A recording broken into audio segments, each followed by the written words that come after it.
Buenos días. Bienvenidos, colegas, a la clase número 12 del curso de actualización del Código Civil y Comercial. Les presento al doctor Héctor Osvaldo Chomer. El doctor es profesor titular regular de Derecho Comercial de la Facultad de Derecho de la Universidad de Buenos Aires, profesor titular de Derecho Comercial de la Universidad Museo Social Argentino y Universidad Católica de Santiago del Estero, disertante en varias universidades extranjeras, autor de varios libros y de más de un centenar de artículos publicados en revistas y distintos medios de difusión pública, vicedirector del Departamento Económico y Empresarial de la Facultad de Derecho de la Universidad de Buenos Aires, investigador de la UBA y juez nacional en lo comercial. Antes de darle la bienvenida al doctor, les pido por favor pongan sus teléfonos en modo silencioso o apáguenlos. Y vamos a dejar unos minutos antes que termine la disertación del profesor para que ustedes puedan hacer las preguntas que tengan. Le damos la bienvenida al doctor. Muchas gracias, doctor. Esperen para ver si entienden algo. Esperen para ver si entienden algo para aplaudir, porque hay cosas que ni yo entiendo, entonces esperen un poquito porque... Bueno, muchas gracias por la invitación. Espero poder ser mínimamente claro. Hay mucho de lo que tendríamos que ver que no vamos a llegar a verlo, porque en 2 horas y pico es imposible abarcar todo, pero vamos a ver lo sustancial, lo más importante. Creo que tal vez lo que les interesa a ustedes de lo que mayormente está modificado sustancialmente. Yo sé que muchos sostienen que, hablábamos recién, la compraventa es la compraventa, la permuta es la permuta, que todo más o menos está definido del mismo modo que estaba definido en las regulaciones anteriores, pero hay un choque entre lo que era un código de comercio, un código comercial y un código civil, que al unificarse necesariamente presentan diferencias. Las diferencias que nosotros pensábamos antes, por ejemplo, en el tema de compraventa de cosa ajena, que se solucionaban con una interpretación, el Código Civil decía una cosa, el Código de Comercio decía otra, y se solucionaban con una interpretación que era, a lo mejor para algunos rebuscada, pero nosotros estudiamos eso, nosotros aprendimos eso, nosotros sabíamos eso, conocíamos eso, y de ese modo lo resolvíamos. Lo nuevo siempre trae precaución, lo nuevo siempre trae dudas. Vamos a ver si podemos despejar esas dudas. Y la primera advertencia, general, por cierto, y me voy a quedar quieto porque me dijeron que me quede quieto, así que de paso ustedes ven mejor eso y yo salgo en cámara. Pobre lo que me tienen que ver de modo remoto, pero bueno, la primera advertencia general es... Muchos pensarán que el derecho comercial ha desaparecido. Ustedes habrán leído artículos que hablan sobre la desaparición del derecho comercial. Yo me acuerdo que yo era alumno de El Salvador en el año 79, 80, y había un profesor que decía la muerte del derecho comercial. O sea que se está muriendo hace mucho, está en coma hace mucho el derecho comercial, hace unos cuantos años, y no se muere. Y no se muere porque el comercio sigue existiendo, la empresa sigue existiendo. Entonces la llamemos derecho comercial, hablemos del derecho del consumidor, que es una pata del derecho comercial. Hablemos, aunque no le guste a algunos, pero es eso, es ver otra cara de la moneda. Ver la protección del consumidor es, en definitiva, proteger a uno en desmedro del otro. Fíjense ustedes que si no, el Código de Comercio de Vélez y Acevedo, ¿sí?, ya tenía alguna protección para el deudor, el 218, el favor de Vitoris, porque el consumidor no existía, el consumo como lo conocemos hoy no existía. De modo que ya existían protecciones para el más débil. Bueno, veámoslo como lo veamos la cara de la moneda que veamos, lo cierto es que el derecho comercial sigue existiendo y va a seguir existiendo. Porque la economía siempre existirá, porque la ambición, el lucro, la necesidad, el anhelo de las personas de conseguir alguna cosa más cómoda, un aire acondicionado, un televisor, antes se buscaba el automóvil como una cosa extraordinaria en los años 60 o 70, hoy se busca un aire acondicionado, un televisor plano, o lo que fuera. Siempre hay un anhelo que se busca, siempre hay alguien que produce y vende, de modo que el derecho comercial no va a desaparecer nunca en los hechos. En el derecho, lo que tenemos hoy es una unificación. ¿Desaparece el derecho comercial? Yo intentaré demostrarles que no. Otro dirá, no, bueno, pero está minimizado. En realidad está todo lo mismo que teníamos antes en un solo cuerpo. Lo mismo que teníamos antes y mejorado en algunos casos. Yo no voy a hablar de adopción ni voy a hablar de temas que no conozco, que no manejo, pero en derecho comercial muchas cosas se aclaran. Hay defectos que seguramente nos tocará a los jueces dirimir o aclarar esos defectos o esas dudas. Los abogados, la doctrina, la academia, bueno, todos juntos intentaremos minimizar las dudas y mejorar las redacciones que tengan lagunas. Pero hay muchas cosas mejoradas, mucho. Por ejemplo, lo vamos a verlo muy superficialmente, pero lo vamos a ver. No había una regulación de contratos de distribución. Cuando se hablaba de franquicia, de distribución, de agencia, no había absolutamente nada. Hoy tenemos la resolución de la mayoría de los conflictos, el preaviso, las indemnizaciones, eso está. Hay que leerlo. Bueno, ¿qué vamos a hacer? Los chicos leen en la tablet, nosotros seguimos leyendo los repertorios, seguimos buscando en el repertorio. ¿Qué remedio?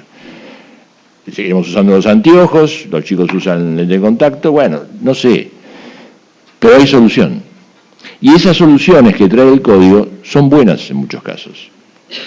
No hay cosas, en derecho comercial, no hay cosas malas, no hay cosas incorrectas. Hay cosas muy buenas y hay cosas dudosas. Algunas de ellas las vamos a ver hoy.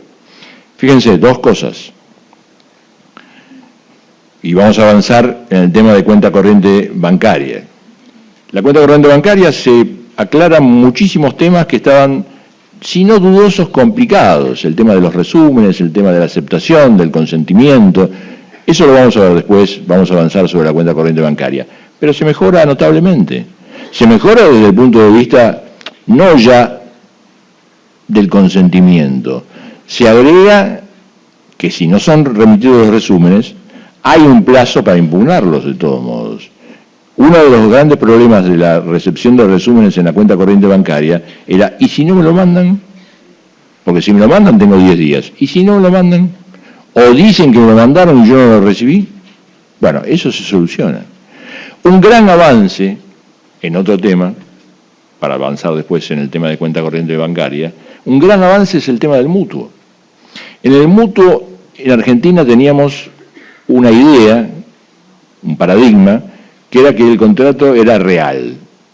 Esto es, no había mutuo si no había entrega del dinero. Lo que es bueno y es malo, porque como prueba era importante para la constitución del mutuo, porque si no se había recibido el dinero, no había mutuo, no estaba concertado el contrato. Ustedes recordarán que en la mayoría de las escrituras, o en la mayoría de los instrumentos en los que se realiza el mutuo, el notario o quien fuera que hace la declaración dice, y en este acto se entrega el dinero, aunque no se entregara, aunque fue un pasaje de manos nada más. ¿Por qué? Porque era un contrato real y solo tenía efectos una vez entregado el dinero. Pero eso constituía un problema, porque la promesa de mutuo no tenía protección. La promesa de mutuo, que era la firma del mutuo sin la entrega del dinero, si no se cumplía, no tenía reclamo posible. El contrato de mutuo en el nuevo sistema pasa a ser un contrato consensual. De modo que cualquier promesa de mutuo, sea en un contrato de adhesión, sea en una promesa simplemente, es reclamable. Es reclamable el cumplimiento del contrato. Y esto es un gran avance. Es un gran avance porque en definitiva ese viejo problema, bueno, tenemos el problema de la prueba después, porque bueno, si se entrega el dinero, pero ¿cuál es el drama? Se seguirá diciendo, en este acto se entrega el dinero y se terminó el problema de la prueba. Y en la promesa de mutuo, veremos qué hacemos, o sea, lo reclamaremos, pero tenemos la posibilidad, antes no la teníamos, antes no daba lugar a reclamo posible, o por lo menos era muy dudoso. Y en el tema de la cuenta corriente bancaria, lo importante es distinguir lo que tenemos. Lo que tenemos es, ustedes recordarán el artículo 73 del Código de Comercio, referido a las cuentas. ¿Qué es una cuenta? Porque en definitiva, vamos a eso. Cuando hablamos de cuenta corriente bancaria, cuenta corriente mercantil, estamos hablando de una cuenta.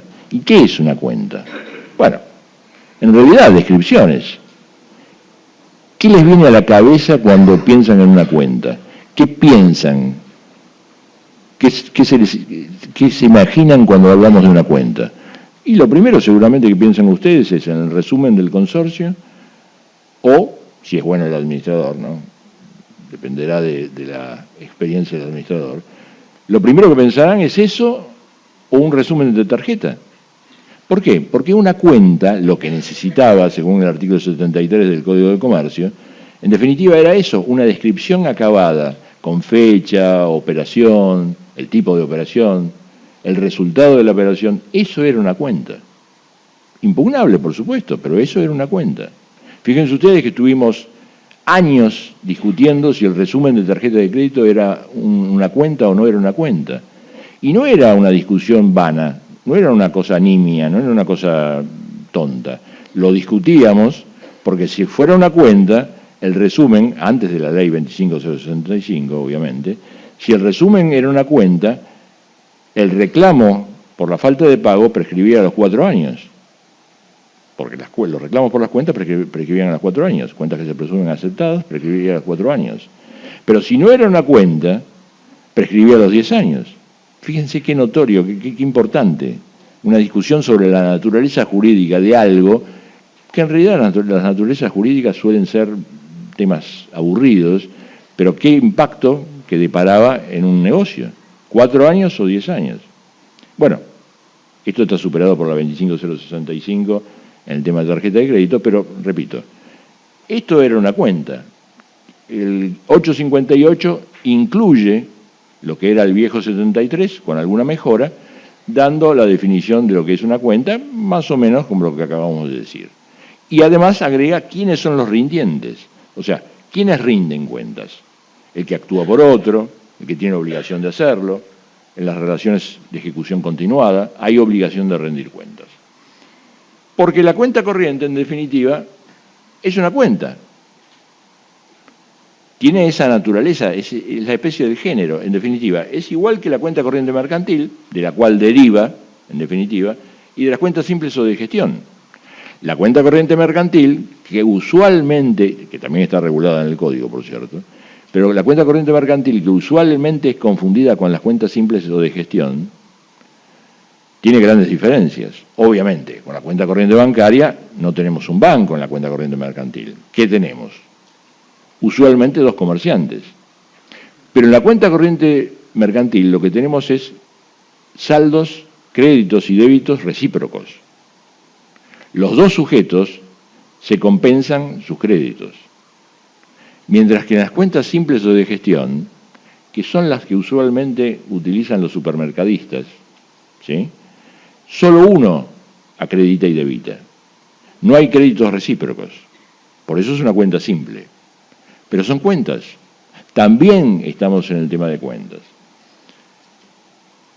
Y en definitiva, lo que nosotros conocíamos como la cuenta corriente bancaria, y seguiremos conociendo, porque como verán después, es más o menos lo mismo, era un contrato en el cual un sujeto, que es el cuenta correntista, celebra un contrato con un banco o una entidad financiera, por el cual le da en propiedad los depósitos en dinero, por cierto, pueden ser bonos, pero el depósito en dinero en principio,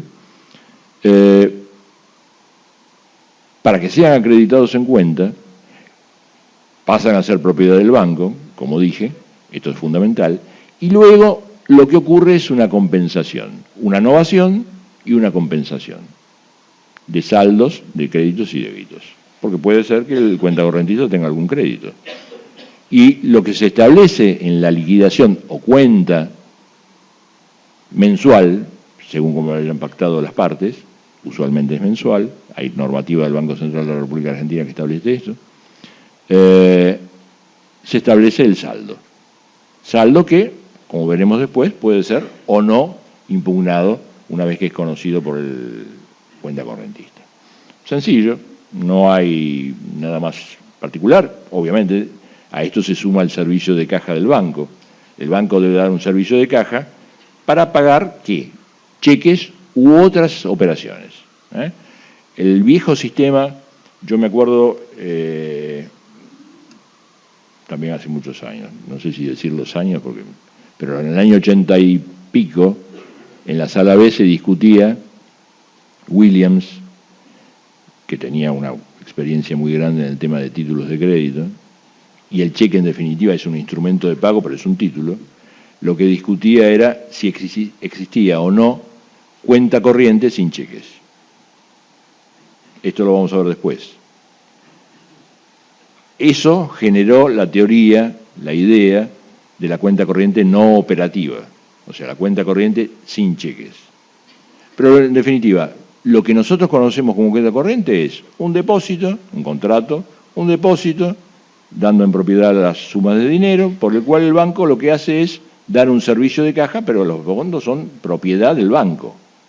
Y lo que se suma a eso es una novación por la propia transformación en propiedad de los fondos y porque, bueno, después va a haber compensaciones mutuas. Esto no es menor. Según aceptemos la teoría francesa, la teoría alemana o la teoría italiana, por supuesto los italianos solucionaron todo. Los italianos, con la teoría ecléctica, solucionaron todo. Los franceses hacían hincapié en la novación, pero no es solo eso de la cuenta corriente bancaria, no es solamente una novación de las obligaciones, hay más, pero hacían hincapié en esto. Los alemanes, muy prácticos por supuesto, lo que decían es, hay préstamos recíprocos, pero se olvidaban de la novación y las compensaciones, y los italianos lo que han hecho, finalmente, o hicieron en su momento, es el efecto compensatorio. El efecto compensatorio soluciona todo, porque hay una novación, hay un efecto novatorio, pero también hay un efecto compensatorio. Esto es, los créditos y débitos recíprocos se compensan y dan lugar al saldo final que se expresa en el resumen. Que es la teoría que nosotros en definitiva utilizamos regularmente y es la que se plasma en todos los códigos, en todas las regulaciones bancarias. Las características de la cuenta corriente bancaria son la discrecionalidad recíproca de remesas, esto es, es discrecional, cada quien hace lo que quiere. La transferencia en propiedad de las remesas, esto es, el cliente cuenta correntista transfiere en propiedad ese dinero al banco. La pérdida de individualidad, porque la novación misma lo que hace es llevar a que lo que era por una causa pase a ser en definitiva de otra, por la novación misma. La indisponibilidad y exigibilidad, salvo por el servicio de caja. O sea, yo no puedo ir en cualquier momento, por cualquier motivo, si no tengo fondos a reclamarlos, salvo que tenga posibilidad de girar en descubierto. Y la compensación de remesas, que es lo fundamental. Una vez compensados, yo sé si tengo saldo o no lo tengo, si tengo saldo podré girar, si no lo tengo y no tengo autorización para girar en descubierto, no podré girar sobre esa cuenta. El tema es, y esto no es menor tampoco, es la cuenta corriente, la operatividad en la cuenta corriente bancaria. Supone que esto se trata de una operación activa, una operación pasiva o una operación neutra. ¿Qué son las operaciones activas? Bueno, la operación activa es un préstamo de dinero. ¿Por qué? Porque el banco se transforma en acreedor. ¿Qué es una operación pasiva? Cuando el banco mismo es deudor. ¿Y qué es una operación neutra? Bueno, pago, por ejemplo, el débito de un pago del club, del automóvil club, de una fundación, de algún servicio. Esas son operaciones neutras. ¿Y la cuenta corriente bancaria qué es? Bueno, la cuenta corriente bancaria participa de todas esas características. En distintos momentos será activa y en otros momentos será pasiva. Y también tendrá operaciones neutras. Cuando de la cuenta corriente bancaria me están debitando la tarjeta de crédito, usualmente será una operación pasiva, pero cuidado, no siempre. Entonces, es una cosa difícil de identificar, no puede ser encasillada solamente en una de esas operaciones. Y lo que hace el 1393 es definirlo del modo que ustedes están viendo, con alguna dificultad, porque si ustedes ven lo que dice es contrato por el cual el banco se compromete a inscribir, perdón que yo leo, pero no tengo tanta memoria, estoy estudiando como ustedes, así que contrato por el cual el banco se compromete a inscribir diariamente y por su orden los créditos y débitos manteniendo un saldo actualizado, lo que decíamos antes, y en disponibilidad el cuenta correntista, el servicio de caja, si hay disponibilidad, y en su caso prestar servicio de caja. Todo lo que vimos, compensación, novación, está allí. Lo que no está allí es el tema de la propiedad de los fondos. Porque si ustedes recuerdan lo que dijimos, no se habla de propiedad de los fondos. Este es el primer problema. Básicamente, porque la novación tampoco está mencionada y el 934 del nuevo ordenamiento dice que la novación no se presume. Si la novación no se presume, ¿hay novación? Yo les diría que viendo el texto, la cosa es insoluble. Nos podemos romper la cabeza pensando si hay transferencia de propiedad, si hay innovación, compensación sí, porque lo dice, pero nunca vamos a llegar a la conclusión de que estamos ante el mismo contrato del que hablábamos.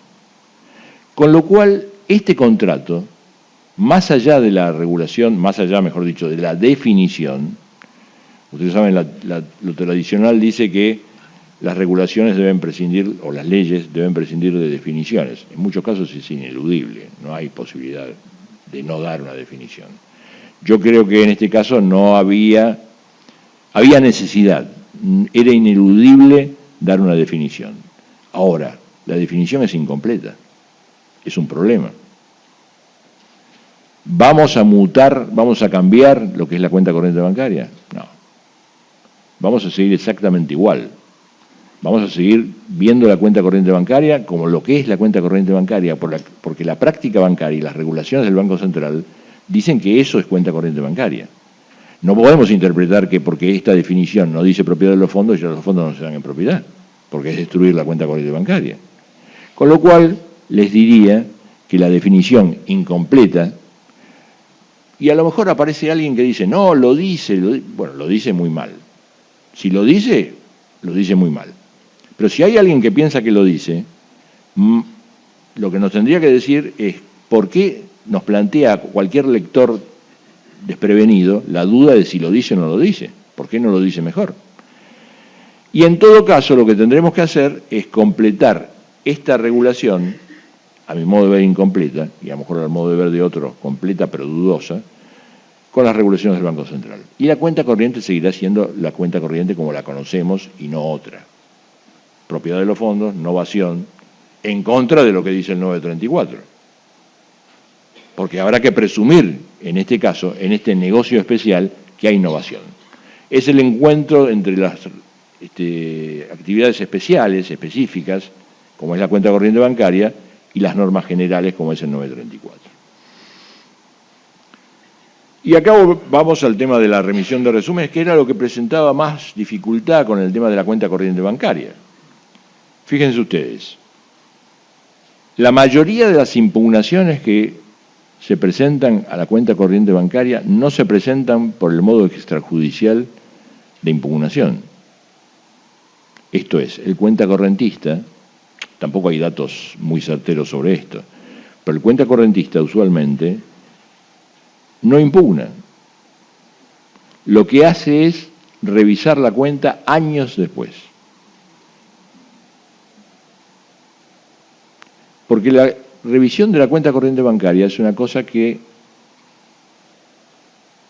supone conocimiento, probablemente experiencia contable, porque más allá de que dijimos que es una cuenta, es una rendición de cuentas, a veces no se entiende absolutamente nada.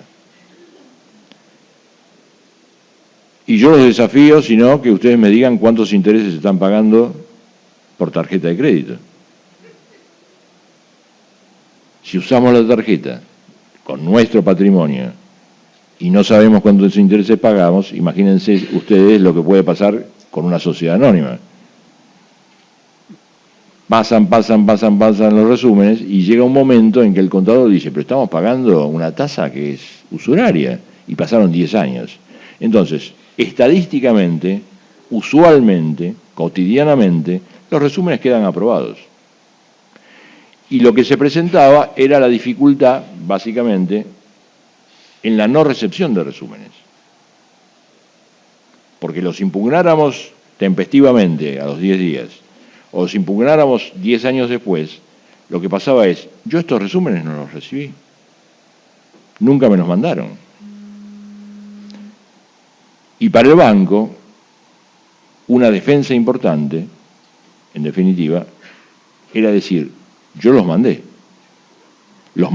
y quedaron aprobados, tácitamente aprobados por no haber sido formulada impugnación. Lo que hace el código, que regirá a partir de agosto, o sea que tenemos vida hasta agosto,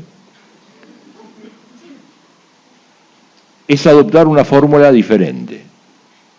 Por cierto, si ustedes a los 10 días de recepción no impugnan el resumen, se presume iuris tantum que ese resumen quedó aprobado, que ese saldo quedó aprobado. Pero agrega algo más, como el artículo 16 o 19 de la ley 26 o 29, 26 creo, de la 25065 de tarjeta de crédito. Si no se hubiera enviado, tenemos 30 días desde que debió ser enviado. 30 días para impugnar desde que debió ser enviado. Este nuevo mecanismo es muy bueno. ¿Para quién? Es la pregunta. ¿Para el cuentacorrentista o para el banco? No se enojen, para los dos. Para los dos en principio, porque yo quiero estar informado. Y lo que existe en la 25065, que de donde se toma la idea, creo yo, no existe acá. En la tarjeta de crédito lo que ustedes tienen es la obligación del emisor de anunciar cuándo vence el resumen posterior. Esto es, en el resumen de abril me van a decir cuándo vence el de mayo. ¿Y para qué es eso? Para que yo sepa que 5 días antes del próximo vencimiento, si no recibí el resumen, tengo que llamar y reclamar. Esto se llama, o se ha dado en llamar, deber de cooperación, que presentó todo un tema en su momento con la cuestión atinente a la mora.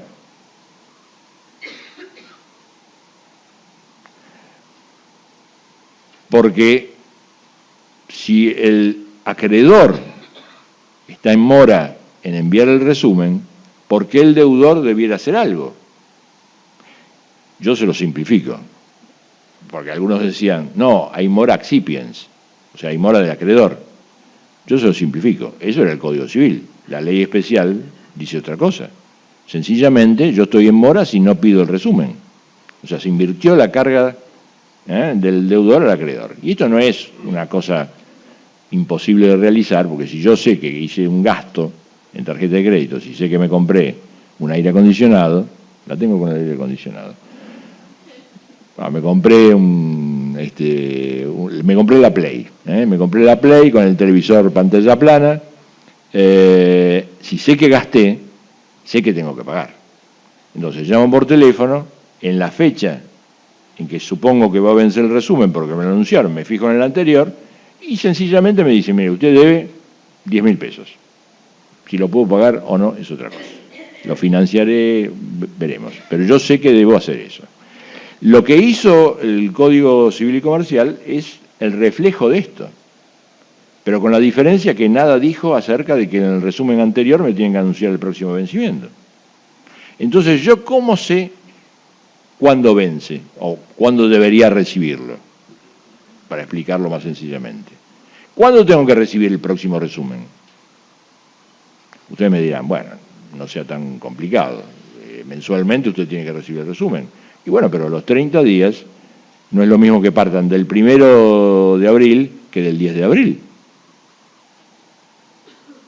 Esto para entrar en menudencias, porque la verdad el plazo es de 30 días, y es bastante extenso.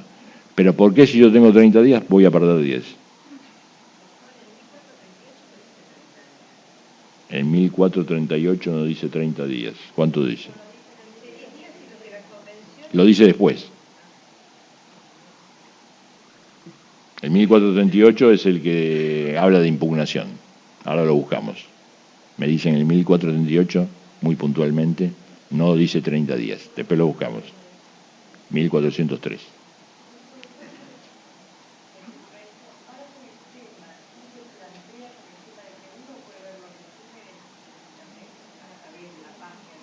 Me preguntan cómo se hace. Espere. Me preguntan, este agobiado juez les va a dar todo lo que pueda de la más sencilla manera. No me pidan milagros. Lo que digo es, me preguntan, porque tengo que repetir para que se escuche y para que lo vean en vía remota, ¿qué pasa con los resúmenes online? Yo lo que les diría es, los resúmenes online son exactamente iguales que los resúmenes papel. El tema es, el resumen online tiene que estar disponible. Si no está disponible es otro tema. El tema es que ustedes después tendrán que probar que no estuvo disponible en la página. Pero a todo eso, yo les agrego algo. Al resumen online, ustedes tienen que adherirse, porque si no, tienen que seguir recibiendo el resumen papel, soporte papel, en su domicilio. Lo que yo les agregaría a todo esto es, muchas veces, lo que sucede es que hay artilugios. Con esto no estoy diciendo que los bancos son monstruos, no estoy diciendo que son todos malos, no estoy diciendo nada. Estoy diciendo que a veces hay artilugios que nos llevan a adherirnos sin darnos cuenta. Si ustedes se fijan, cuando van al cajero automático, se les preguntan 5 veces, repetitivamente, si quieren adherirse al resumen online. Y más de una vez, apurados, agobiados, confundidos, porque el nene tironea de un lado, la señora le está pidiendo, o su esposo le está pidiendo que se apuren, tienen el auto mal estacionado, lo que sea, ustedes se apuran y se adhieren sin querer. Porque ponen sí en vez de no, para seguir rápido, y están adheridos al resumen online. Bueno, la adhesión al resumen online es excepcional, con lo cual pueden modificarla inmediatamente. Llaman por teléfono, es un problema, y vuelven al resumen soporte papel. Pero el resumen online es un riesgo, por supuesto. Es más seguro por un lado, porque lo van a recibir siempre en la casilla de correo que ustedes denuncien, hayan denunciado, pero hay que controlarlo. Y si no lo reciben, tienen el grave problema de que tendrán que probar informáticamente que no fue enviado. Y pueden tener otro problema, nunca haber denunciado una casilla. Con lo cual tienen varios problemas. ¿Respondido? Más o menos. Bueno, después volvemos sobre el tema. Porque todo este menjunje que acabamos de ver, de los resúmenes, impugnaciones y la dificultad que puede presentar la no recepción, la no saber en qué fecha debía llegar el resumen, es necesario conocerlo, es necesario precisarlo, concretarlo, porque como yo les decía, usualmente las impugnaciones no son las extrajudiciales. Usualmente la impugnación, en contra de lo que sucede en tarjeta de crédito, que uno recibe, por ejemplo, el resumen y dice, esta compra yo no la hice, yo no estuve en Tasmania la semana pasada. Bueno, y hace la impugnación. En el resumen de cuenta corriente bancaria no sucede eso. ¿Por qué? Bueno, es un tema sociológico, económico, habría que estudiarlo, pero no sucede eso. Lo que sucede es que años después alguien advierte que hay un defecto sustancial o formal y plantea la impugnación. Y no ya la impugnación extrajudicial, se hace la mediación usualmente, se hace obligatoriamente la mediación, pero en general no tiene un resultado positivo, porque son temas de números y grandes números usualmente, con lo cual termina planteándose la impugnación en sede jurisdiccional. Impugnación que puede residir en cualquiera de estas dos versiones que ustedes están viendo, la revisión o la rectificación. Revisión que va sobre temas sustanciales. ¿Y cuál es un tema sustancial? Yo no pacté la tasa de interés que usted me está cobrando. Usted me está cobrando intereses usurarios. Yo no pacté con usted que se capitalizaban mensualmente, sino trimestralmente. Temas sustanciales, diferencias, errores, pero que son errores, son vicios de la voluntad. ¿Sí? Y la rectificación, que es una acción mucho más sencilla, menor, si ustedes quieren, es un error de cálculo. Mire, usted me debitó 1.000 pesos por un seguro que sale 100. Un yerro aritmético, un error de cálculo. Todo esto nos lleva a pensar si esas acciones subsisten, nos lleva a pensar si existieron alguna vez esas acciones, porque hay jurisprudencia que dice que aprobada iuris tantum, por presunción iuris tantum, aprobada la cuenta en su momento por falta de impugnación, no es luego revisable sustancialmente, porque usted la aprobó automáticamente. Fíjense ustedes que había, y no voy a entrar en el nuevo código porque alguien hablará sobre eso y me revelará de hablar sobre el tema, pero fíjense ustedes que en esto, más allá del derecho del consumidor, más allá del tema contable, la profesionalidad de la sociedad o el consumidor amparable o con paraguas que lo ampara, existe lo que es el error de hecho y de derecho, en el que muchos no reparan. Aprobar la cuenta puede suponer un error de hecho, pero nunca de derecho, porque el error de derecho no es excusable.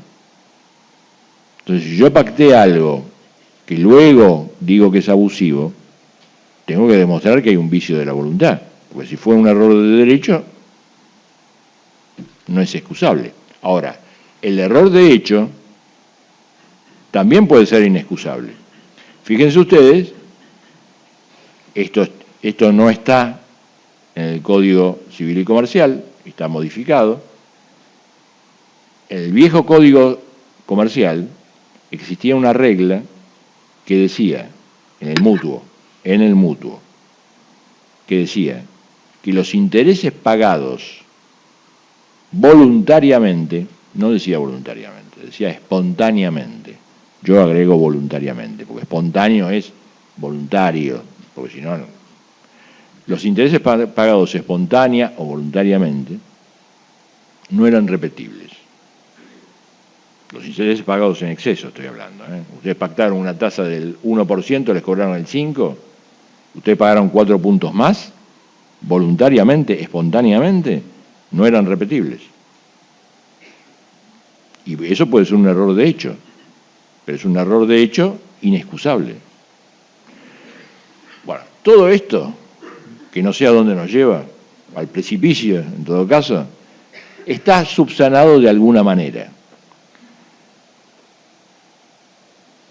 Esos dos fallos que ustedes ven, a esos dos fallos que ustedes ven, yo agregaría uno más, que es BOR, B larga, O de oso o de Osvaldo, R de Ricardo, del 25 del 9 del 09, de la sala D. Y también el fallo de primera instancia. ¿Qué es lo que dicen esos dos fallos? Bueno, el primero transcurre sobre el derecho del consumidor, básicamente haciendo foco en los derechos de información del consumidor. Y el segundo, Instituto y BOR, los segundos, hacen hincapié en una suerte de acción innominada.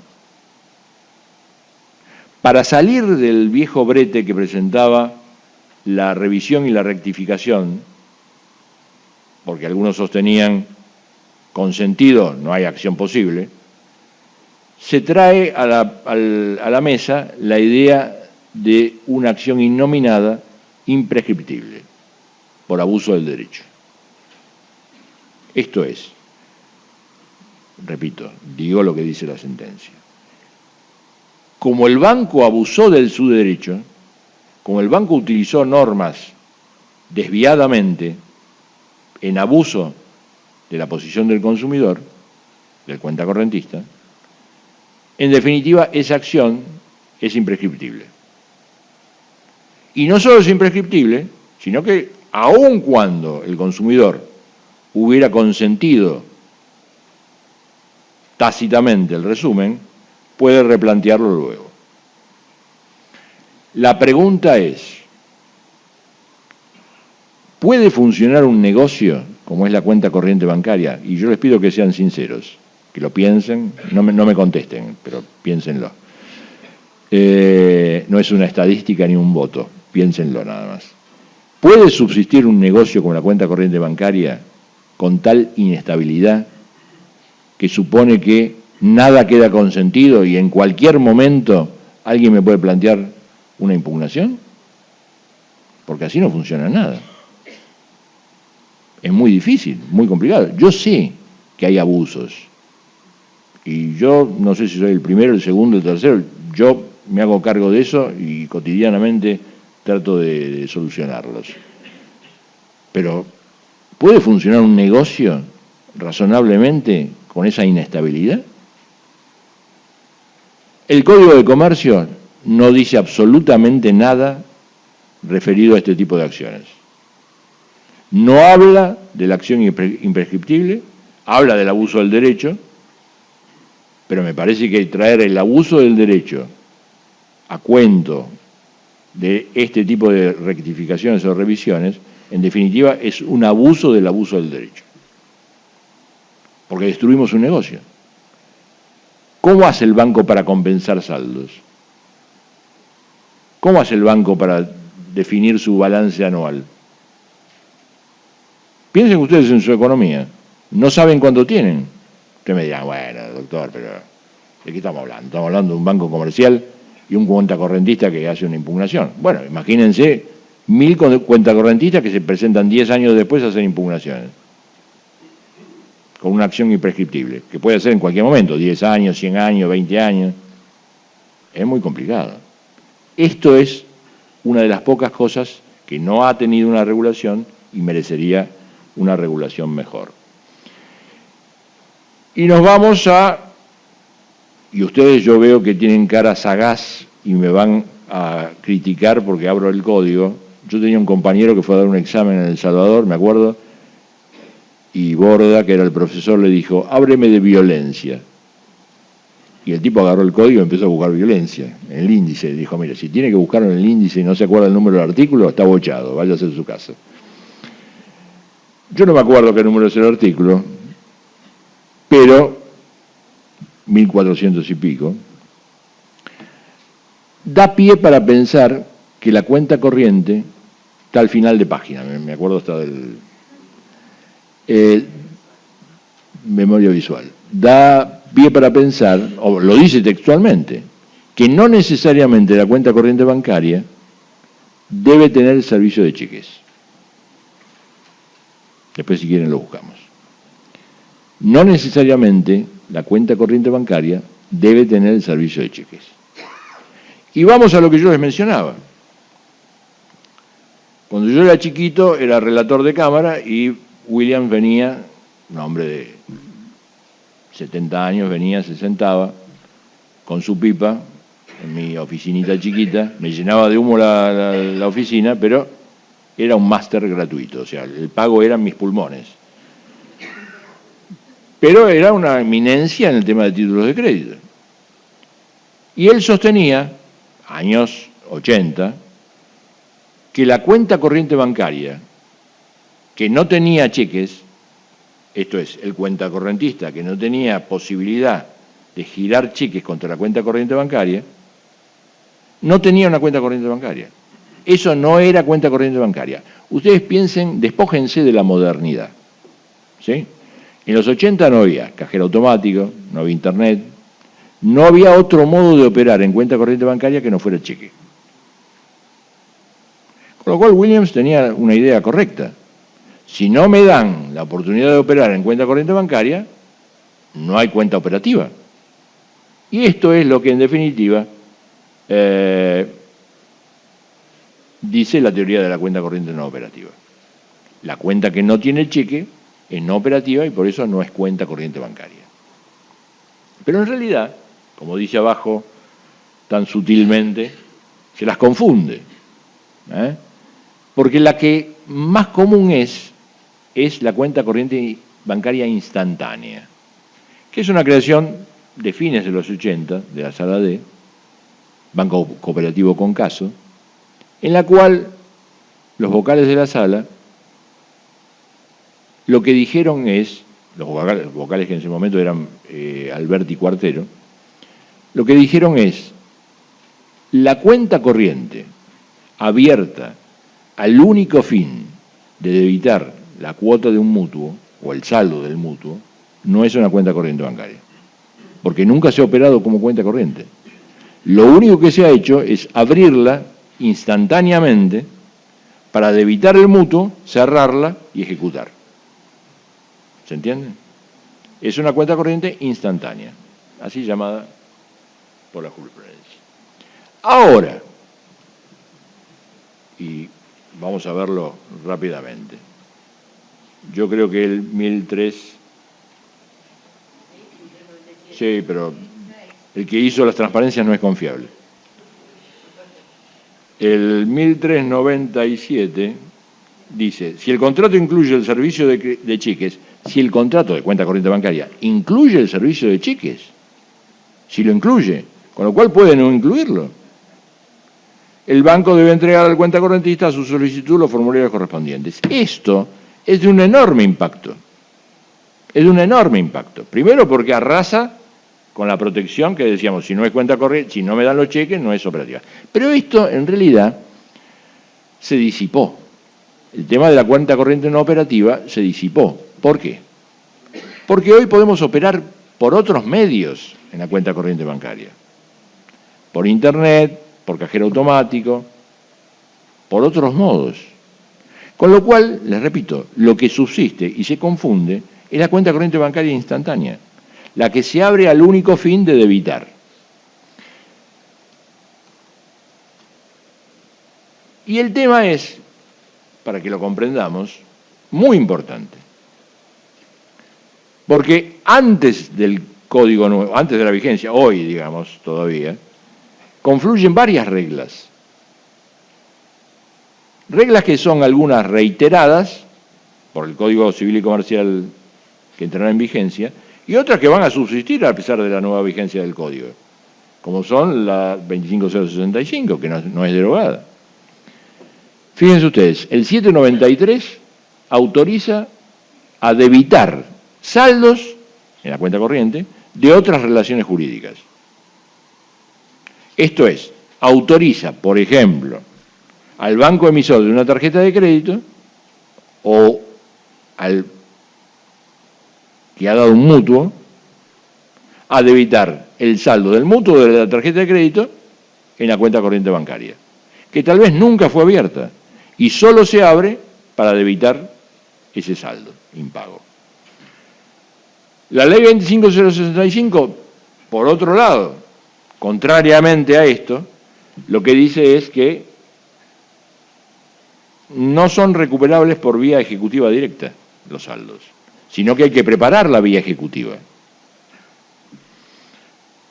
Y en el 14H de la misma ley, lo que se prevé es que ese tipo de cláusulas es nula, sea porque impone algo abusivo o sea porque transforma en ejecutivo lo que es prepara vía.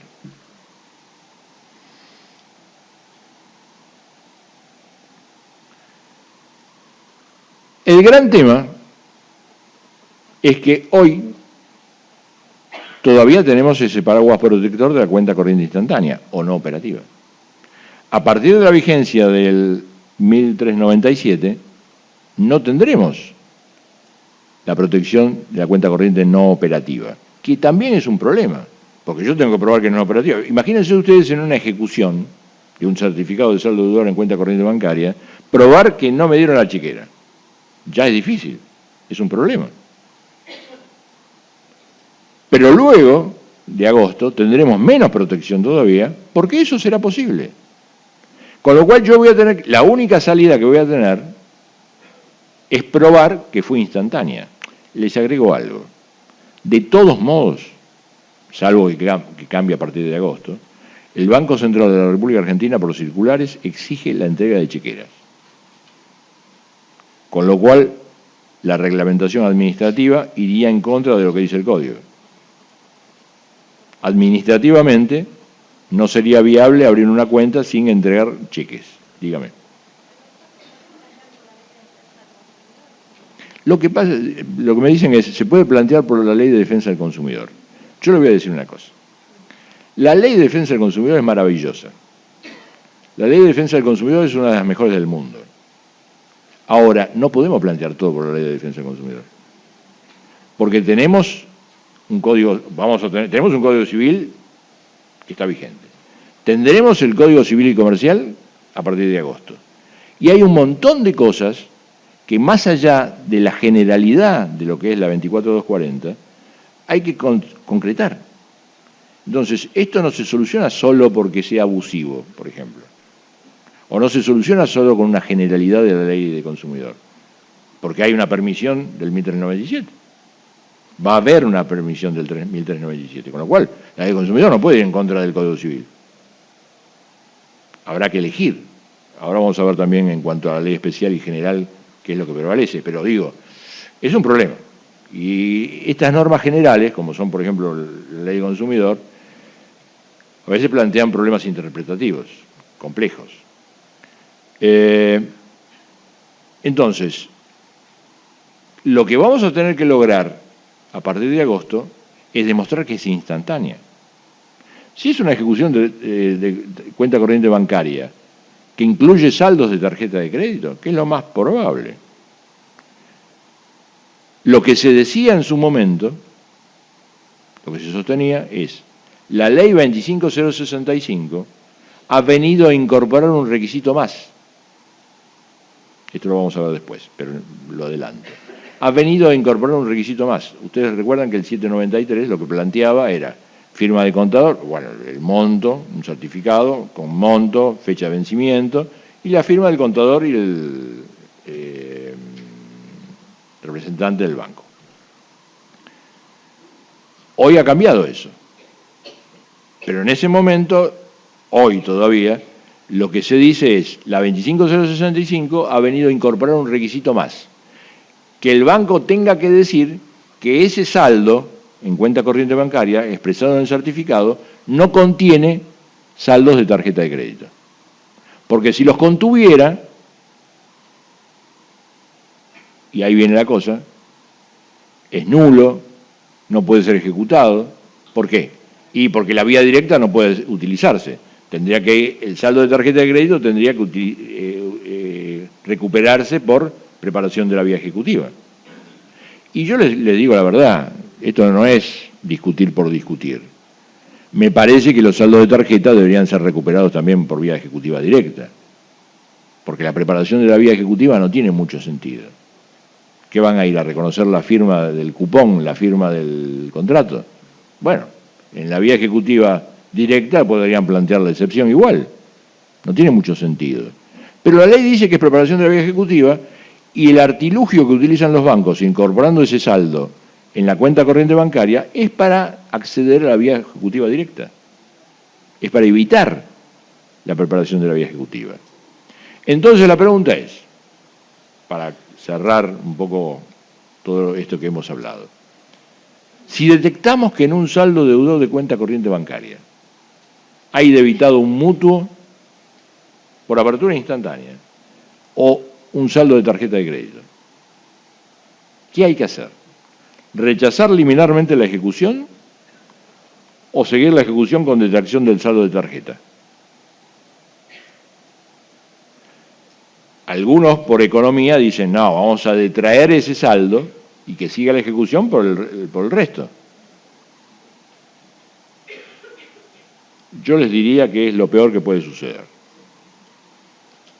¿Y por qué? Porque como ustedes verán, para avanzar un poco, es 11:30, ¿no? Tenemos tiempo.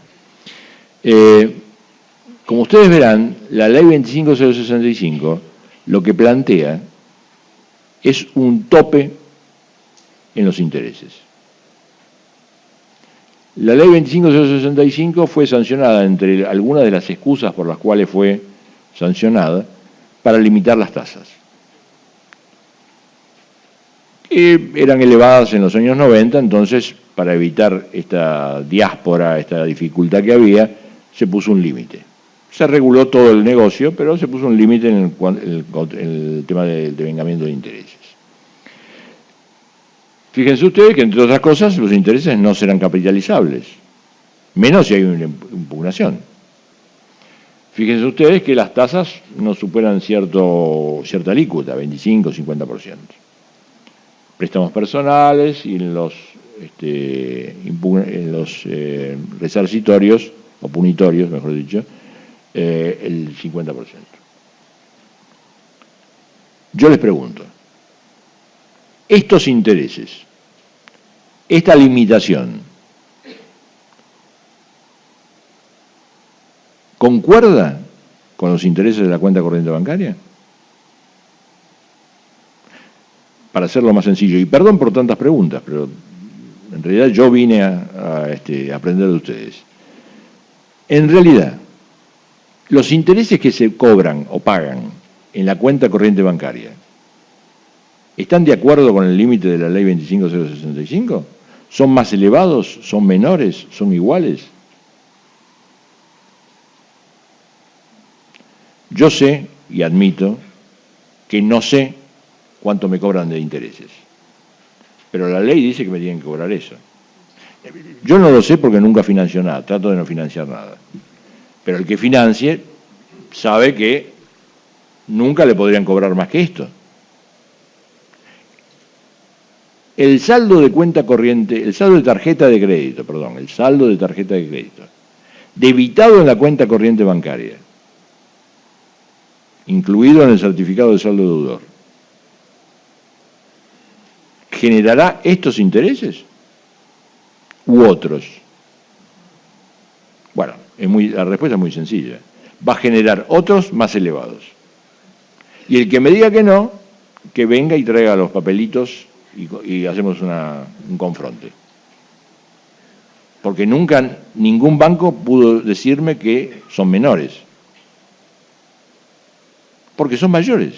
Son mayores que cualquier interés compensatorio para préstamo personal. Son mayores que cualquier interés moneda corriente para préstamo personal. Son mayores.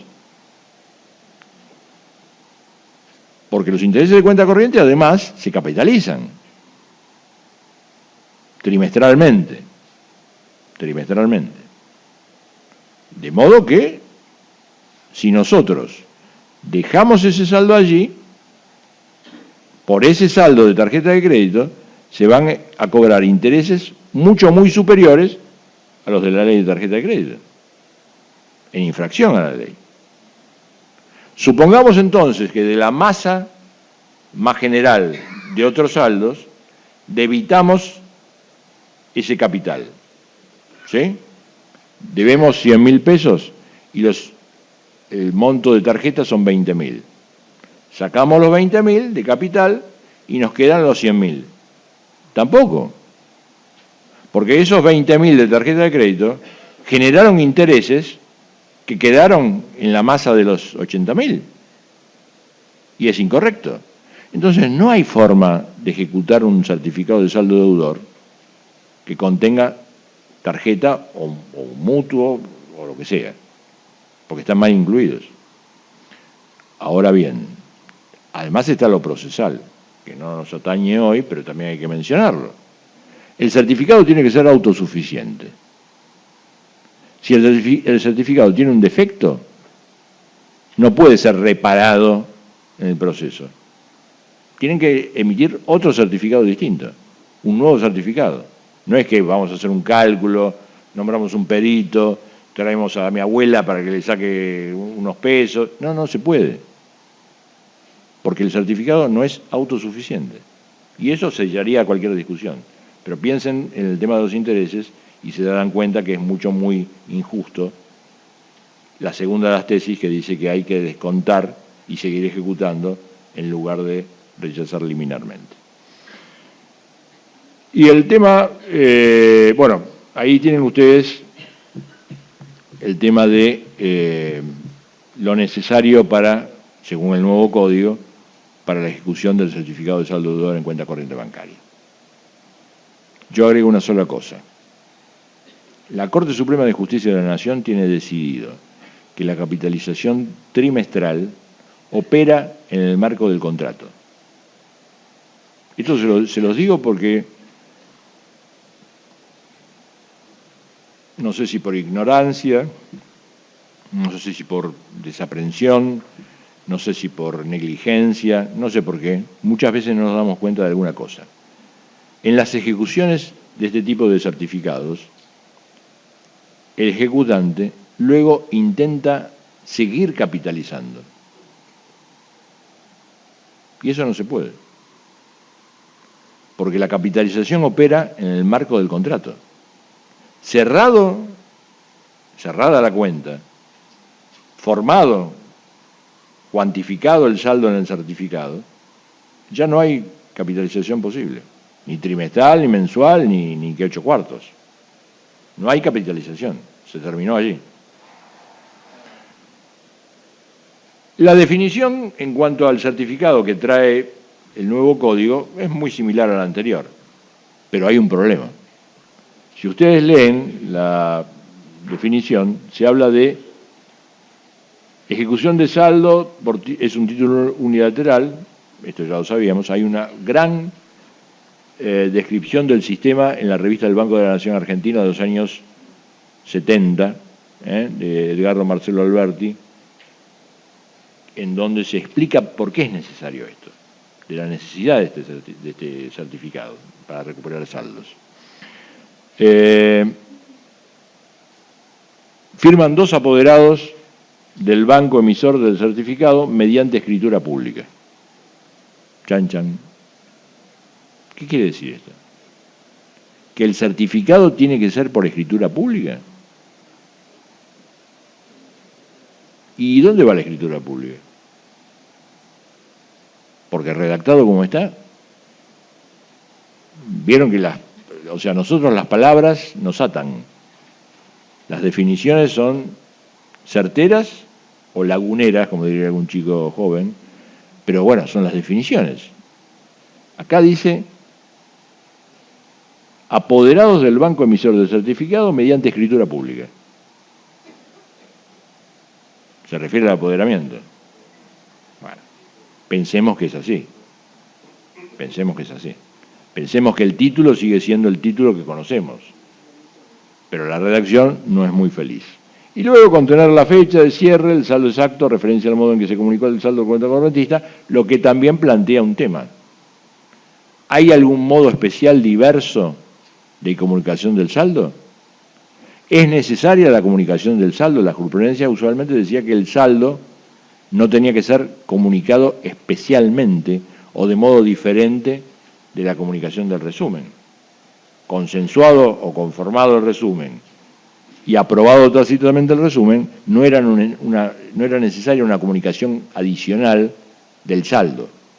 Además, hay un plenario. Pareciera que lo que reclama este artículo es, establecido el saldo, conformado y aprobado el resumen, que ya tiene el saldo, pero conformado el saldo en el certificado, hay que hacer una nueva comunicación. Parecía que es eso. Parecía que volvemos atrás un paso en lo que decía que si el saldo estaba aprobado ya no era necesario. Es dudoso, veremos cómo va bien la cosa. Cambiemos de tema, del aburrido tema de la cuenta corriente bancaria. No hay muchas más reformas, eso es lo que nos importa ver en el futuro.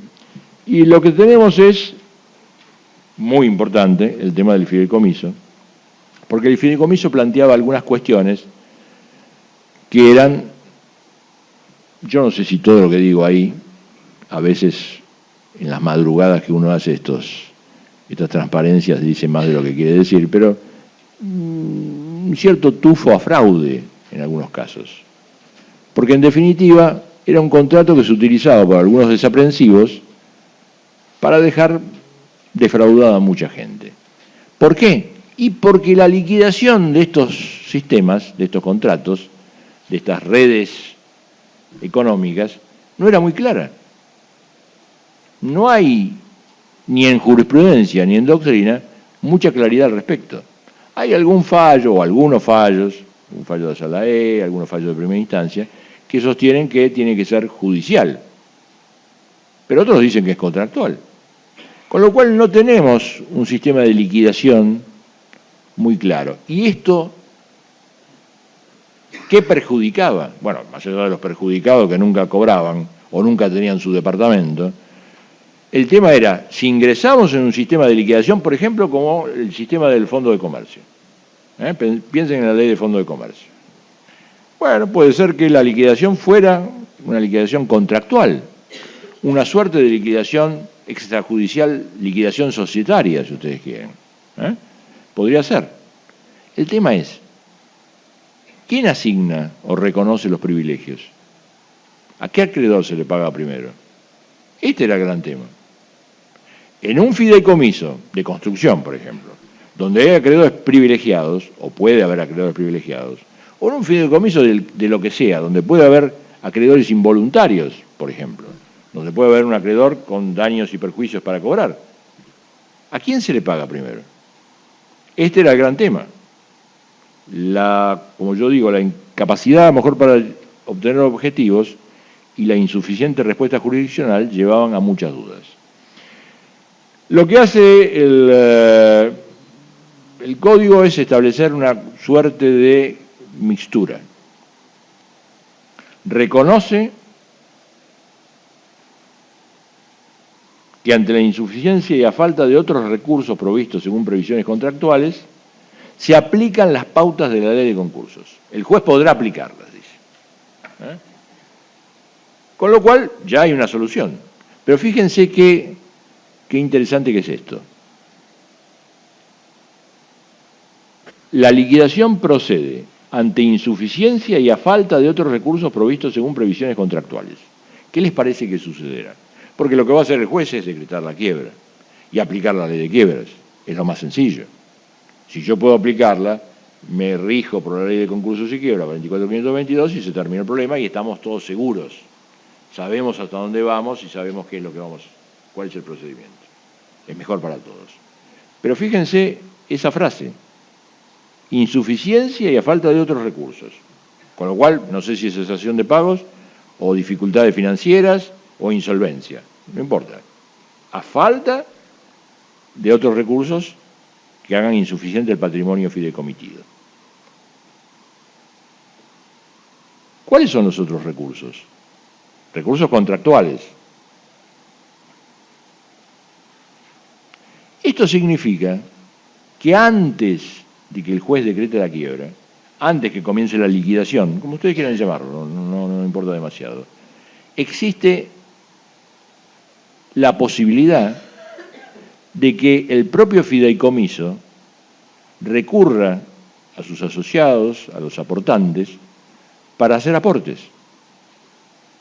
Piensen en una sociedad. Piensen en una sociedad anónima. Es mucho más sencillo. Una sociedad infracapitalizada. Esto es, el objeto social no está respaldado por el capital social. Insolvencia, cesación de pagos, dificultades financieras, lo que ustedes quieran. Se le va a decretar la quiebra por la infracapitalización, lo cual puede hacer lugar también responsable a los socios. Pero los socios se dan cuenta, aumentan el capital y pagan las deudas. Esto es lo que permite. Lo que permite el artículo, lo que permite el código es, ¿hay insuficiencia? Podemos ir a liquidación si alguien la pide, o el propio fideicomiso lo puede pedir. Pero tiene que haber falta de otros recursos provistos por el contrato y habría que permitirles a los aportantes hacer esos aportes. Con lo cual, me parece, antes de la liquidación, hay que hacer una intimación a los aportantes, ver si hay una posibilidad de aportes en el contrato, ver si no hay recursos que deban ser aportados según contrato. Si no lo hay, o no quieren hacerlo, entrarán en liquidación. Pero en una liquidación segura, no en una cosa que no se sabe qué es. Si es una liquidación extrajudicial o si es una liquidación de una sociedad. La liquidación de la ley de quiebras, sencillo y raso, donde el juez asignará los privilegios. Esta es la mayor ventaja del fideicomiso. Y en los contratos de distribución, de los que hablábamos antes, en esta maratón de temas, ¿cuáles eran los problemas de los contratos de distribución? Que un juez, y fíjense todos los fallos que podríamos citar, Servigas, 1000 fallos, Automotor de Saavedra, 1000 fallos, porque cada uno de esos fallos resolvía alguna parte del conflicto. ¿Es necesario el preaviso? ¿No es necesario el preaviso? ¿Cuándo es necesario el preaviso? ¿Cómo se resarce el preaviso? ¿Se paga la clientela? ¿No se paga la clientela? Bueno, todo eso está regulado en el nuevo código. Y lo fundamental, entre otras cosas, es que se dice exactamente cuántos meses o años de preaviso se necesitan. Esto es, por cada año de la relación se necesita un mes de preaviso. Ya no hay dudas. La clientela, la compensación por clientela, el resarcimiento por la clientela. Siempre que la clientela que abandona el distribuidor en favor de su cocontratante, distribuidor, sea aprovechable por el distribuidor, debe resarcirlo. Esto es, en la medida de que yo hice una clientela repartiendo con mi camioncito cervezas, y esa clientela la va a seguir aprovechando el fabricante de cerveza, me tiene que resarcir la clientela.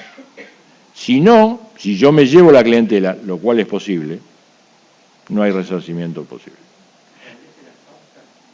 Todo.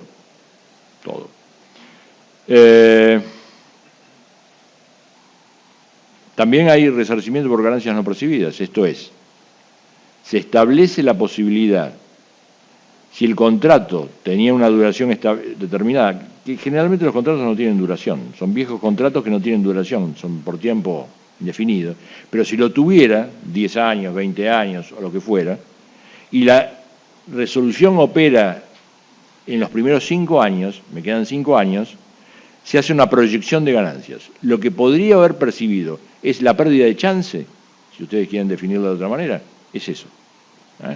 Yo perdí una chance que era posible, potable, me tiene que ser resarcida.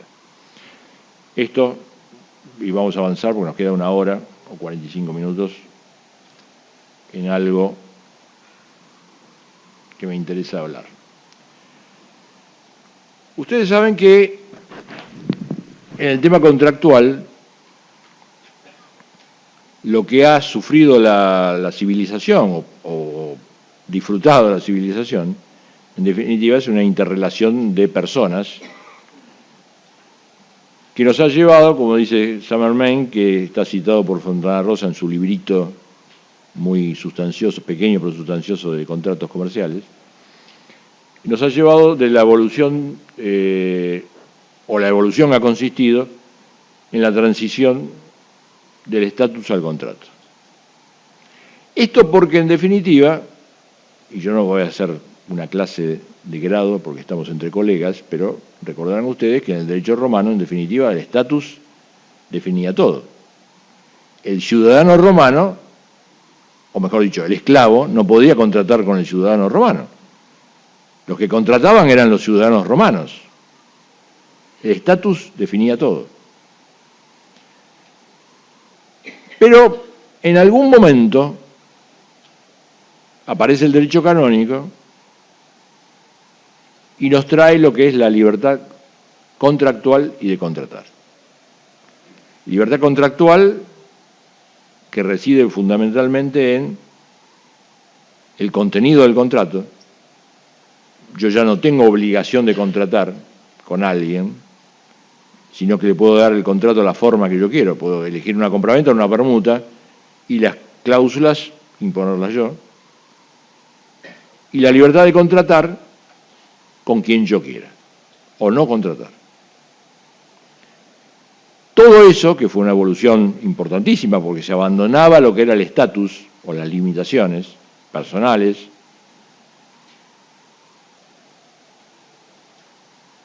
tiene una duración de siglos, pero en algún momento con la industrialización europea fundamentalmente, y en los Estados Unidos, aparece lo que es el contrato conexo. Esto que hoy disfrutamos, y yo sostengo que algunos padecen, pero lo que hay que entender es que el contrato conexo permite que hagamos realidad nuestros anhelos. ¿Por qué? Lo que sucedía a principios del siglo XIX, les diría yo, en la Europa moderna, ya moderna, era que las fábricas producían algo en cantidad que no podía ser vendido. Producían más de lo que vendían, porque los bienes que producían, que fabricaban, eran muy caros. Vamos a hacerlo con un ejemplo. Producían, ya en el siglo XIX, en el siglo XX, perdón, producían máquinas de coser. No todos podían comprar una máquina de coser, pero se producían 20 máquinas de coser y se vendían 5. Con lo cual la fábrica no era rentable. Entonces aparece alguien, un tercer sujeto, no el comprador y el vendedor, no el fabricante y el consumidor, si ustedes quieren, sino un tercer sujeto que hace posible la compraventa. Que hoy lo podríamos definir como una entidad financiera prestamista, lo podríamos definir como una tarjeta de crédito, o lo podríamos definir como ustedes quieran. Pero que en ese momento lo que hizo posible es que la fábrica vendiera toda su producción y más consumidores accedieran a esa producción. Porque familias que eran, si no pobres, de un ingreso relativamente bajo, podían acceder a otros bienes que de otro modo no hubieran accedido. Y el contrato conexo, en definitiva, lo que hace es esto que ustedes ven. Es el mutuo con garantía hipotecaria, es la tarjeta de crédito, son los préstamos o mutuos garantizados con títulos de crédito, todo lo que conocemos, el automotor comprado con una prenda, todo eso es un contrato conexo, son redes contractuales, contratos vinculados, como ustedes quieran llamarlos. Toda esa regulación, toda esa realidad, no tenía una regulación. Toda esa realidad impactaba favorablemente en nuestras economías, porque nos permitía tener un automotor más caro del que podríamos comprar de contado, por ejemplo, el aire acondicionado, la caldera o lo que fuera. O sea, hacer realidad nuestros anhelos, aun cuando nuestra capacidad económica no nos llevara a eso, no nos permitiera hacerlo inmediatamente. ¿Por qué? Porque se financiaba. El problema es a lo que nos llevaba a eso. Y esas caritas tristes que ustedes ven son millones. Son millones. ¿Por qué? ¿Por el contrato conexo? No. Por los problemas que presentaban los contratos conexos. Por la doble instrumentación, por las dificultades en las regulaciones de algunos contratos, por la imposibilidad de oponer defensas, por un montón de cosas. Esto dio lugar a que en algunos lugares, Europa fundamentalmente, se sancionaran leyes para regular estos abusos o estas patologías. Las leyes de Scrivener, algunas normas comunitarias y algunas leyes inglesas también, la Consumer Act de Inglaterra también, que regulaba cómo debían ser estas redes contractuales. En Argentina, por cierto, tuvimos alguna regulación, como son los pagarés hipotecarios. Recuerdan ustedes que el pagaré hipotecario tenía que estar numerado y referido a la hipoteca, lo cual, sostenían algunos, no sin razón, era desnaturalizar el pagaré, porque al causarlo se desnaturaliza el pagaré. Y la ley 25065, que tiene una regulación también propia de la tarjeta de crédito, como la 24240, el artículo 36, que tiene alguna protección también. Lo que nos trae,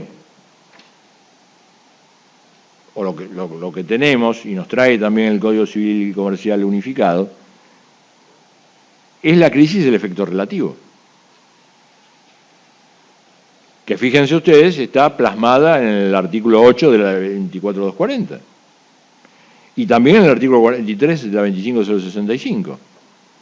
Y para no hacer más números, que si no parece Riverito cantando la quiniela, les explico qué es esto. Bueno, todos saben lo que es el efecto relativo de los contratos. O sea, en definitiva, el vínculo que yo tengo con mi contratante no se extiende a otros, no se propaga a otros sujetos. La visión del artículo 8 fue discutida, fue debatida, yo creo que en una copia incorrecta de lo que es la ley de consumidor brasileña, pero fue debatido, porque lo que dice el artículo 8, sigue diciendo el artículo 8, es que las fórmulas de publicidad o prospectos que aplica una de las partes, no dice una de las partes, que aplica un oferente, forman parte del contrato. Esto significa que algo que no está en el contrato pasa a estar en el contrato. El problema es, si esas ofertas, publicidades o prospectos son hechas por el vendedor al que yo le compro, no hay problema. Pero ¿qué pasa, por ejemplo, si la propaganda no la hace la agencia de automotores que me vendió el auto, sino el fabricante? Si el prospecto que emite prospectos, que emite manuales, lo emite el fabricante y no el vendedor, eso forma parte también del contrato de compraventa que se cierra entre comprador, consumidor y la agencia de automotores, el concesionario de automotores. ¿El concedente forma parte del contrato? Bueno, esto está muy discutido. Usted me dice que no y otro dirá que sí. Hay doctrina que dice que sí y otros dicen que no. Yo digo que no, pero no porque no, sino porque me parece que se trata de una cadena que no es de comercialización, es de comercialización, pero es muy dudoso. Es muy dudoso. Es muy dudoso porque en definitiva se trata de una concesión. ¿Qué está regulado hoy y que podemos hablar largo y tendido, pero no nos va a dar el tiempo, así que no hablemos largo y tendido y concentrémonos en esto? Pero estos son los temas. Bueno, y después está el artículo 43. El artículo 43 de la 25065. Yo les pido disculpas, pero si ustedes vinieron, Alicia Moró de Justo decía que no había preguntas ni respuestas exageradas. Y lo decía porque ella sabía que el auditorio estaba esperando una respuesta solutoria de sus problemas y ella no se las iba a dar porque tenía tanta duda como el auditorio. Si ustedes esperaban que yo le diera alguna respuesta, yo le traigo más dudas, pero son las dudas que tengo yo. El artículo 43 de la 25065 dice concretamente que el emisor de tarjeta no es parte, se lo digo en mis palabras, no es parte del conflicto que se suscita entre el usuario de tarjeta y el otro contratante, que puede ser un vendedor, puede ser un logador de servicios. En ese conflicto es ajeno, salvo que hubiera promovido el producto. Mayormente, o sea, muy ampliamente o muy restrictivamente, es una forma de extender el contrato de compra-venta a un sujeto que no forma parte de la compra-venta. Habrá que definir qué es promover, habrá que definir cuándo, pero es una forma. Digo, el efecto relativo de los contratos está en crisis. Esto sí está en crisis. Y está en crisis por las propias redes contractuales. sea de una concesión, una franquicia, una venta en cadena, financiada, pero está en crisis. Y ahí tienen el primero de los problemas. Y les cuento, porque ahí viene de hace mucho esta transparencia, pero les cuento, ya que estamos, tenemos unos minutos, quién era Jaragionis. Jaragionis era un usuario de tarjeta, y les digo exactamente, Visa Boston. Jaragionis perdió, era un abuelo, que le invita a su nieto a Mar del Plata, nos vamos el fin de semana, y cuando busca su tarjeta, encuentra que no la tiene.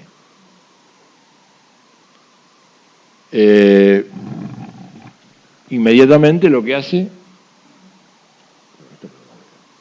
es pedir la renovación de la tarjeta, no la renovación, que le manden una tarjeta nueva, porque la perdió. En Visa le dicen, en Banco Boston le dicen, sí, señor, quédese tranquilo, en 24 horas la recibe. Nunca la recibe. El jueves dice, no recibe la tarjeta. Llama y dice, uy, no la recibió, bueno, mañana la tiene. Bueno, mire que me dijeron lo mismo. No, mañana la tiene, mañana la tiene. El viernes tiene la tarjeta, agarra los bártulos, el auto, el nieto, y se va a Mar del Plata. Llega a Mar del Plata, dice, llega la noche a Mar del Plata, no tengo nada para comer, no tengo nada, vamos al supermercado. Va al supermercado, coloca al nene en el changuito, un nene de 6 años, se va con el changuito, compra todo, va a la caja, pasa todo, va a pagar, le da la tarjeta, la cajera lo mira y 2 policías se lo llevan preso. No me siempre digo lo mismo, pero lo repito, no me pregunten qué pasó con el nene porque no sé.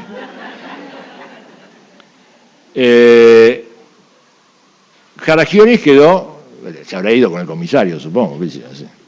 Jaragionis quedó preso sábado y domingo. ¿Por qué Jaragionis no tenía forma de salir?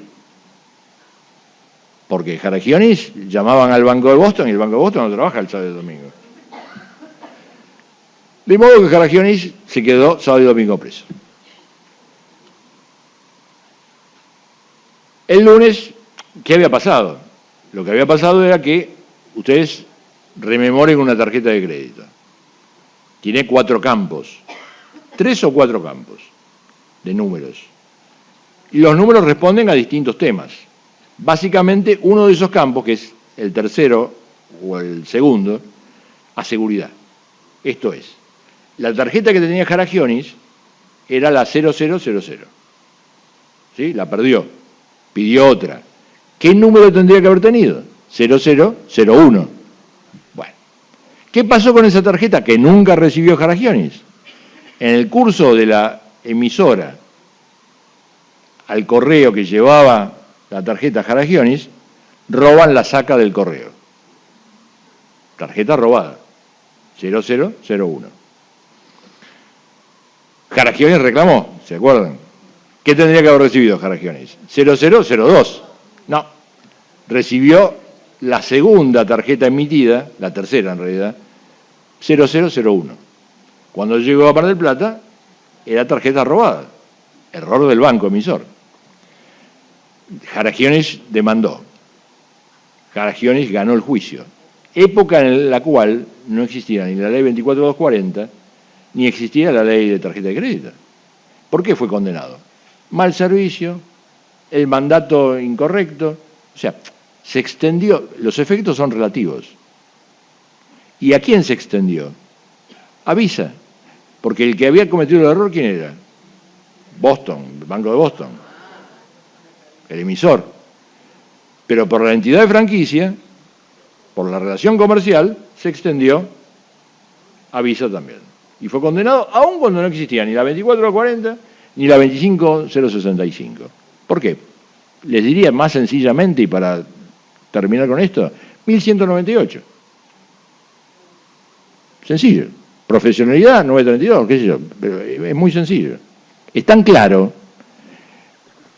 Usualmente nosotros lo que hacemos es pensar en un número de artículos. La gente normal, que no es abogada, lo que hace es pensar, ¿es justo o es injusto? Nosotros también tenemos que hacer eso, pensar, invertir los términos. Nos enseñaron a pensar en un artículo. No busquen el artículo. Primero piensen, ¿está bien o está mal? Y si está bien, yo sé que ustedes tienen que defender al cliente, esto a lo mejor lo puedo hacer yo, pero piensen eso. ¿Está bien o está mal? Y después piensen en el artículo. Porque en realidad el artículo viene después. Porque hay artículos que dicen disparates, o que los utilizamos mal. Bueno, Jaragionis se ganó unos pesos, porque la Sala C dijo esto que yo les decía. Pero el tema es, el 1073 al 1075 del Código Unificado introduce la idea del contrato conexo. Se terminó la idea del contrato innominado, se terminó la falta de regulación o laguna, porque tenemos una definición. Y lo que sostiene son contratos vinculados por una finalidad común preestablecida. Esto es, cada contrato tendrá una causa. ¿Recuerdan cuando estudiábamos el tema de la causa? Y esto está muy bien tratado, genialmente tratado en Fontana Rosa, el libro que yo les comentaba. Cada contrato tendrá una causa. La compraventa, comprar y vender. Es más, cada sujeto tiene un objeto diferente. Ahora, acá hay varios contratos distintos, el mutuo, la compraventa, etcétera, pero hay una finalidad común. El anhelo que yo les mencionaba, el objetivo que yo les mencionaba, que es lograr la consecución de un objetivo que es el del consumidor. ¿Yo quiero el aire acondicionado? Bueno, tengo que buscar el aire acondicionado. ¿Cómo? Y no tengo plata, lo financio a través de la tarjeta de crédito. Entonces, lo que establece el 1075, 1073 y 1074 son la forma de interpretación, la definición esta que yo les mencionaba. Lo que establece el 1075 es revolucionario, porque aparta los efectos relativos del contrato. En la línea del 8 y del 43, que les mencionaba, lo que trae es la extensión de los efectos, la proyección de los efectos contractuales a terceros. Y sostiene que cualquiera de los vinculados, yo les diría, ¿quién va a ser ese? El consumidor. El consumidor puede oponer defensas de inejecución del contrato o de frustración del contrato. Frente a un reclamo, para traducirlo, frente a un reclamo de cobro, por ejemplo, lo que podrá hacer el consumidor es decir, no, pero mire, a mí el televisor no me lo dieron, el aire no funciona. Para seguir con el aire, ¿no? Antes no podía hacerlo, porque antes tenía que pagar la tarjeta, tenía que pagar el mutuo, porque eran contratos escindidos. Hoy a eso le podrá decir, no, yo el mutuo no te lo pago porque la compraventa se resolvió. Esto, que trae grandes implicancias, tiene varias consultas. La primera de las consultas, que no está acá, y se las hago porque el 1075, lo consultarán ustedes después, habla de defensas. Defensa de inejecución contractual, defensa de frustración del contrato. No habla de acción. Nada dice de acción. Esto es, si yo quiero reclamarle, por ejemplo, lo que hablábamos de los automotores, no me entregan el automotor, ¿le puedo reclamar al fabricante? Porque la teoría estaba dividida en que la acción directa debía ser prevista legalmente. Y otros sostenían, no, la acción directa no tiene que estar prevista legalmente, específicamente. Es íncita de toda relación, de todo vínculo, de todo conflicto. Ahora, el problema es que el 1075 nada dice de la acción directa. Habla de defensas, habla de excepciones. Esto es, si me demandan a mí, puedo decir, yo no te pago a vos, financiador, porque el contrato se resolvió, porque el aire no anda, porque el coche está... Ahora, yo puedo demandar, porque además el 736 de algún artículo me acuerdo. Dice, acción directa es la que compete al acreedor para percibir lo que un tercero debe a su deudor, hasta el importe del propio crédito. El acreedor la ejerce por derecho propio y en su exclusivo beneficio. Hasta ahí vamos bien. Tiene carácter excepcional, ahí. Es de interpretación restrictiva, sonamos, y solo procede en los casos expresamente previstos por la ley. Con lo cual, la defensa, el paraguas que provee el 1075, es mínimo. Parece excepcional, extraordinario, pero en realidad es mínimo. Es para defendernos si nos demandan, no para reclamar. Porque las demandas se dan. Fíjense ustedes, tenemos dos temas antes que este. Instrumentación del contrato conexo con títulos de crédito.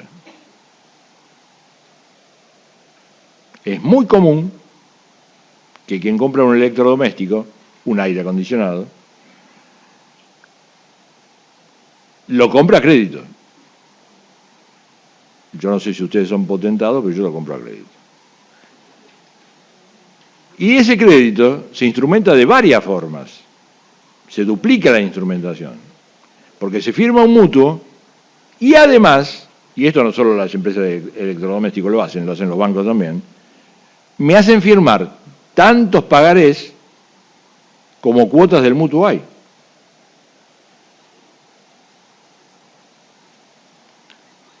Sí.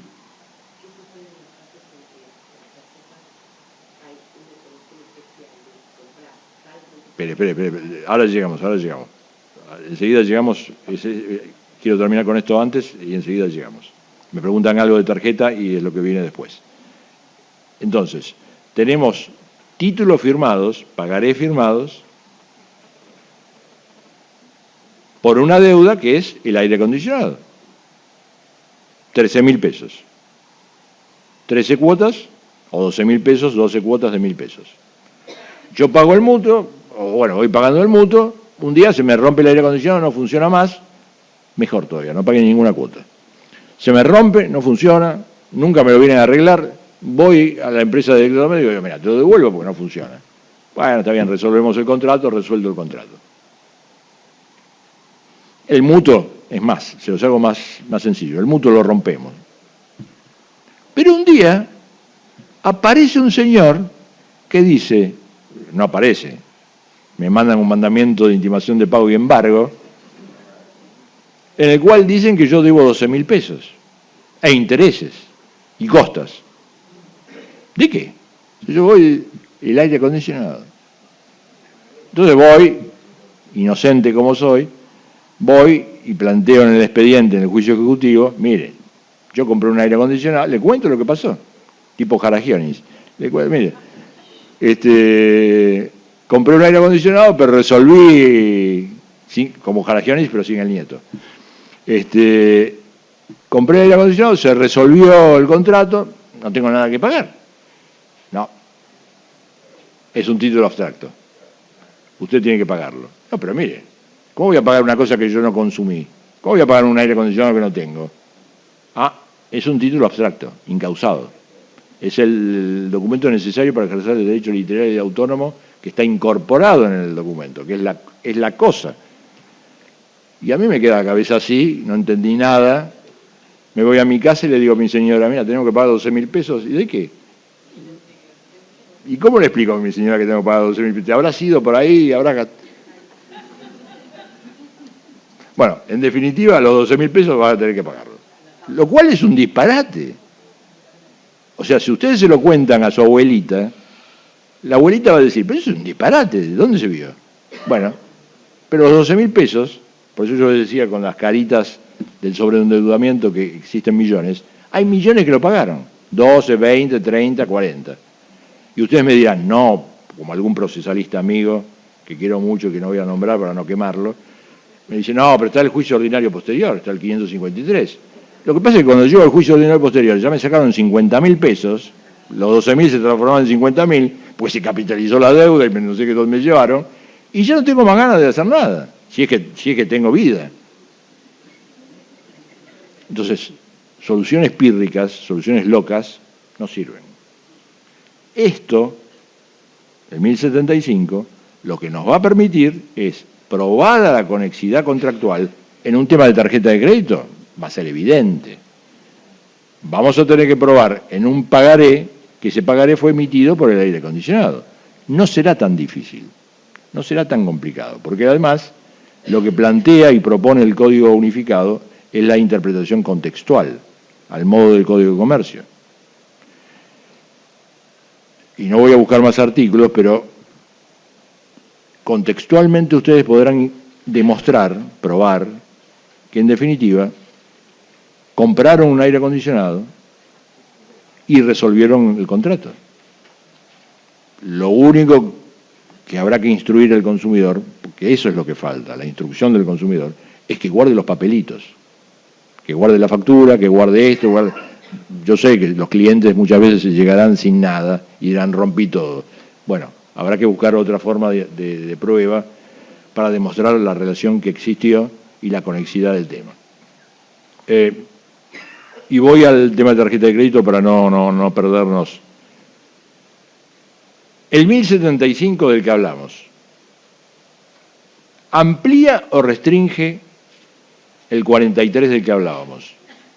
Los conflictos son ajenos al emisor, salvo que hubiera promovido.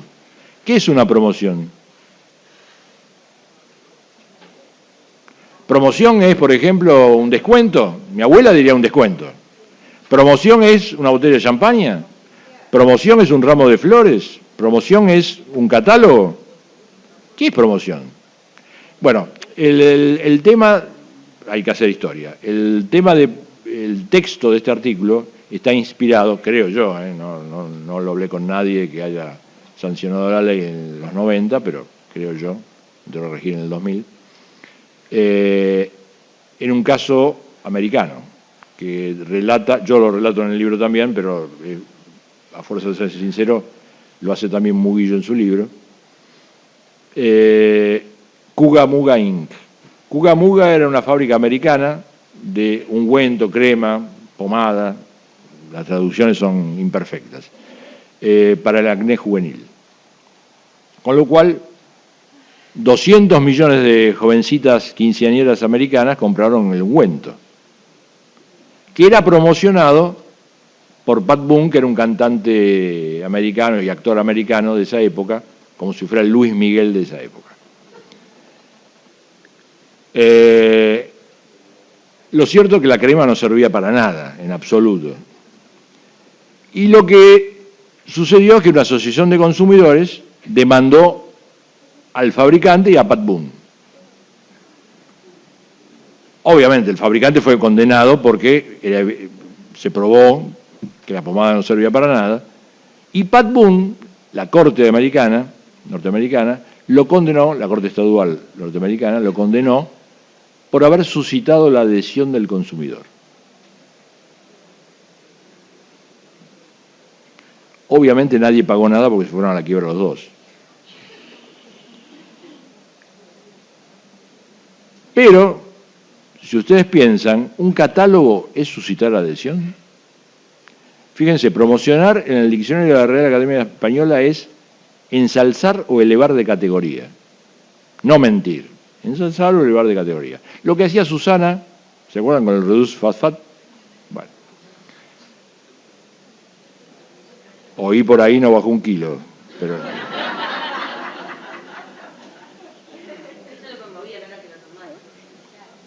Bueno, suscitó adhesión. Entonces, el sujeto, el emisor, cuando manda un catálogo, el emisor cuando nos dice que los pasajes son más baratos descontando puntos, el emisor que, por ejemplo, un caso que yo firmé la sentencia antes de venir para acá, que nos vende o que dice que el seguro médico tal o cual es el mejor, o que nos propone comprar ese seguro médico. Ustedes vieron que las tarjetas tienen seguros médicos definidos. ¿Eso es promoción?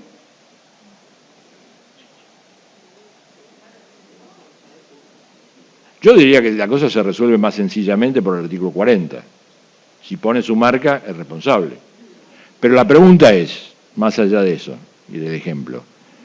El artículo 1073, ¿amplía o restringe esta responsabilidad? Porque la verdad no sé. El 1073 es un contrato conexo, es responsable, pero solo me voy a poder defender, fíjense ustedes, yo no voy a poder demandar por acción directa, pareciera que el 136 me lo impide.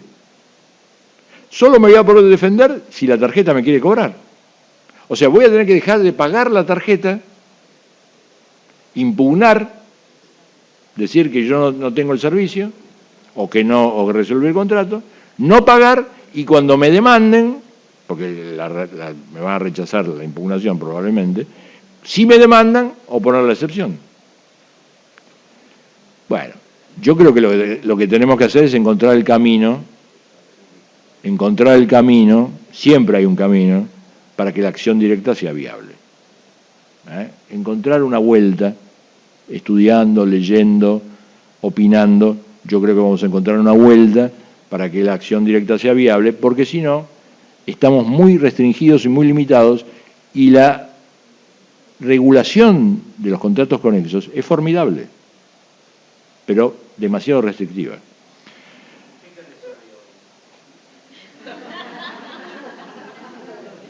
Yo lo que resolví hoy es extender la responsabilidad a Diners por no haberle pagado no me acuerdo del nombre, por no haberle pagado el seguro médico a una señora que quedó varada en México con una hemiplegia, un señor. El señor tenía más de 70 años y AXA, creo que el seguro médico lo que decía era que después de los 70 años ellos cubren solamente 30 días a los septuagenarios, que se lo habían comunicado. Y el señor decía, a mí no me comunicaron nada, tuve un mes internado allá porque no me quisieron cubrir, a mí no me comunicaron nada. Y lo que yo dije es, si el que está en mejor condición de comunicar, de probar que comunicó, es el seguro. Tiene la firma del contratante, ya está, el asegurado. Se supone que tiene que tener un mail, tiene que tener algo. No lo probó, es responsable. Máxime cuando la modificación del contrato, esto de reducir, restringir la cobertura, supone un nuevo contrato. ¿Pero no estaban las condiciones del contrato? ¿Del contrato que dice que le comunicó? No. ¿Del viejo contrato no? No, del viejo contrato no. El viejo contrato era uno como tendríamos cualquiera de nosotros. Y a partir de los 69 años le dijeron, supuestamente, que iba a ser cubierto a los 70 por 30 días nada más. Cosa que no demostraron haber comunicado. Pero si lo hubieran hecho, es de dudosa validez, porque es un nuevo contrato. Pero no demostraron haberlo hecho. Y lo que interesa es que yo le extendí responsabilidad a Diners por haber dicho que suscitó la adhesión del consumidor, del usuario de tarjeta, porque, bueno... Todavía no, lo firmé hoy. Apelación in limine. Bueno, perdón, tenemos 20 minutos. ¿Le respondí su pregunta? ¿Sí? Está bien, no, porque no había oído la pregunta completa. Sí. Sí. El tema es que yo pueda responderle.